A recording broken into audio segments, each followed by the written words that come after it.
सर्वप्रथम नेताजी सुभाषचंद्र बोस यांना वंदन करतो, त्यांना सॅल्यूट करतो। आजच्या कार्यक्रमाचे अध्यक्ष आपल्या शाळेचे ज्येष्ठ शिक्षक श्री पिंपळे सर, नंतर आपल्या सगळ्यांच्या लाडक्या मॅडम जुमळे मॅडम, सर्व सहकारी शिक्षक वृंद आणि विद्यार्थी मित्रांनो, आज आपण नेताजी सुभाषचंद्र बोस यांच्या जयंतीच्या निमित्ताने एकत्र इथे आलेलो आहोत। आणि या सर्व थोर पुरुषांच्या जयंतीचे कार्यक्रम जे आहेत ते सगळीकडे सर्वदूर का बरं साजरे होतात विद्यार्थ्यांसाठी, विशेषतः शाळांमध्ये, कारण की त्यांच्यामधला काही ना काही गुण, त्यांचा पराक्रम, आपण याचा एक रिव्हिजन, आपल्या उजळणी त्याची झाली पाहिजे आणि त्यांच्यातले काही गुण, आपल्या अंगी एखादा गुण उतरला पाहिजे, म्हणून असे कार्यक्रम सरकार साजरं करते, विविध शाळांमध्ये होतात। काही ठिकाणी तुम्ही रस्त्यांवर बघितलं असेल तिथे सुद्धा काही तरुण मंडळी असे कार्यक्रम करत असतात। आणि त्यातल्या त्यात नेताजी सुभाषचंद्र बोस म्हणजे कसे आपले स्वातंत्र्य सैनिक होते, एकदम धडाडीचे होते। तुम्ही त्यांचा फोटो बघता आहे, फोटो कसा आहे त्यांचा, इतर स्वतंत्रता सेनानीसारखा आहे का? नाही। कसा ड्रेस घातलाय? सैनिकांचा ड्रेस आहे की नाही? सैनिक म्हटलं की कसा वाटतो आपल्याला? शूर, धडाडीचा एकदम, है ना? तो कशालाही घाबरत नाही, डगमग करत नाही, त्याचे पाय लटलट कापत नाही। अशाच पराक्रम त्या नेताजींनी गाजवला होता। आणि आता आपल्याला मॅडमनी विविध गोष्टी त्यांच्या सांगितल्या की त्यांचा जन्म कुठे झाला, ते कितवे अपत्य होते त्यांच्या आईवडिलांचे। नंतर तत्पूर्वी या विद्यार्थिनींनी सांगितलं की त्यांनी ICS परीक्षा उत्तीर्ण केली होती आणि इंग्रजांची सर्व्हिस असल्यामुळे एवढी मोठी मानाची नोकरी त्यांनी सोडून दिली होती, राजीनामा देऊन टाकला होता।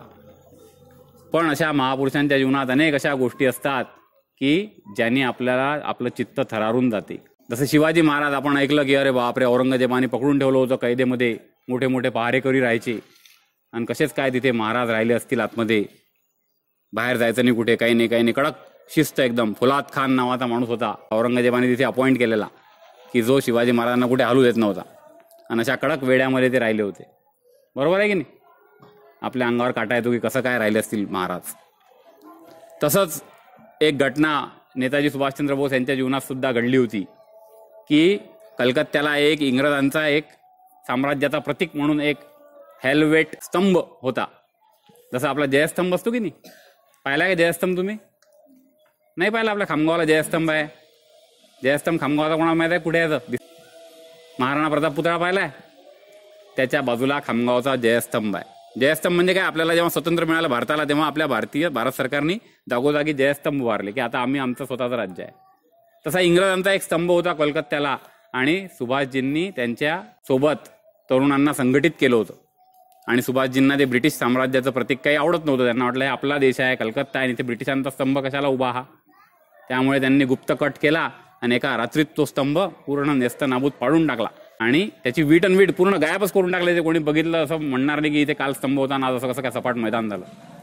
इंग्रज सरकार एकदम हादरून गेलं की अरे बापरे, हे काय केलंय सुभाषजींनी, हे तर खूपच मोठं काम करून टाकलं यांनी, हे जर असंच करत राहतील तर हे खरोखर आपलं साम्राज्य इथून उधळून फेकून आपल्याला हाकलून देतील। म्हणून त्यांनी ताबडतोब आदेश दिले की नेताजींना नजरकैद करा। आणि नेताजी ज्या घरात राहत होते तिथे आता एक ट्रस्ट स्थापन झालेला आहे जे नेताजींच्या जीवनाचा अभ्यास करते। सुभाषचंद्र बोस यांच्या जीवनाचं संशोधन कार्य तिथे होते, ते त्यांचं राहतं घर होतं तेव्हा, आणि त्याच घरामध्ये नेताजींना इंग्रज सरकारने स्थानबद्ध केलं, नजरकैद, की इथून हालायचं नाही। त्याच्यावर कडक पहारेकरी, इंग्रजांची हे होती नजरकैद, पुन्हा साधी अशी कोणाची नव्हती, तर त्यांच्यावर कडक पहारा ठेवला जायचा। नेताजी सुभाषचंद्र बोस त्यांच्याच खोलीमध्ये, त्यांच्याच घरामध्ये त्या। मग हे जे सगळे थोर पुरुष असतात यांचं काय असते, प्रत्येक संकटाला कसं तोंड द्यायचं यांची त्याच्याजवळ बुद्धिमत्ता असते, युक्ती असते। मग त्या घरामध्ये सुद्धा नेताजींनी काय केलं, स्वतःला एका खोलीमध्ये कोंडून घेतलं, स्वतःला खोलीत कोंडून घेतलं। घरच्यांना सुद्धा पाहून होते देत की आतमध्ये नेताजी काय करतात आणि काय नाही। घरच्यांना सुद्धा चिंता लागली की वा, हे सुभाष बाबू आतमध्ये काय करून राहिले।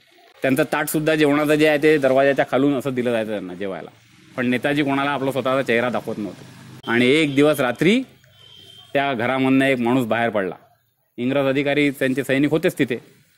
तो म्हणे तुम्ही कोण आहे? तो माणूस म्हणाला मैं हूँ मोहम्मद जियाउद्दीन। दाढी वाढलेली, डोक्यावर टोपी, त्या टोपीला एक असा गोंडा, कोट घातलेला। कहाँ जा रहे बोले? मैं मिलने को आया था। बोले मैं जा रहा मेरे घर पे। ठीक है जाओ बोले। आणि काही दिवसानंतर इंग्रजांना कळलं की सुभाषचंद्र बोस आतमध्ये नाहीच आहे घरात। सुभाषचंद्र बोस यांनी वेषांतर केलं होतं, म्हणूनच ते कोणाला घरच्यांना दिसत नव्हतं, स्वतःला दिसून नव्हते देत। त्यांच्या घरच्यांना सुद्धा माहीत नाही की सुभाषचंद्र बोस यांनी अशी दाढी वाढवली आहे वगैरे.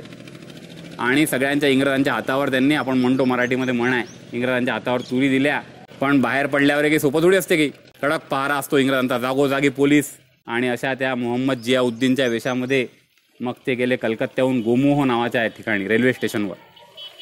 तिथे त्यांना त्यांचा एक सहकारी भेटला, त्याचं नाव होतं भगतराम. तो भगतराम आणि यांनी हे मोहम्मद जियाउद्दीन असे दोघं पुढे निघाले. कुठे? अफगाणिस्तानला जायला. मग रहमत खान त्यांना काय म्हणाला, म्हणजे त्याचं खरोखरचं नाव होतं भगतराम. तो रहमत खान त्यांना म्हणाला, अभी बोले सुभाष बाबू, अभी आपको बोलना भी नहीं आता और सुनने भी नहीं आता. म्हणे क्यों? म्हणे अभी तुम कुछ भी नहीं बोलने का. तुम्ही आता मुके झालेले आहे आणि बहिरे झालेले आहे. का बरं? कारण की अफगाणिस्तानमध्ये जी पुश्तू भाषा बोलली जाते ती सुभाष बाबूंना येत नव्हती आणि त्या रहमत खानला येत होती. मग कोणी पुन्हा ओळखू नये की अरे हा तर हिंदीमध्ये बोलतोय, बा कोण आहे बा हा, चौकशी व्हायला नाही पाहिजे.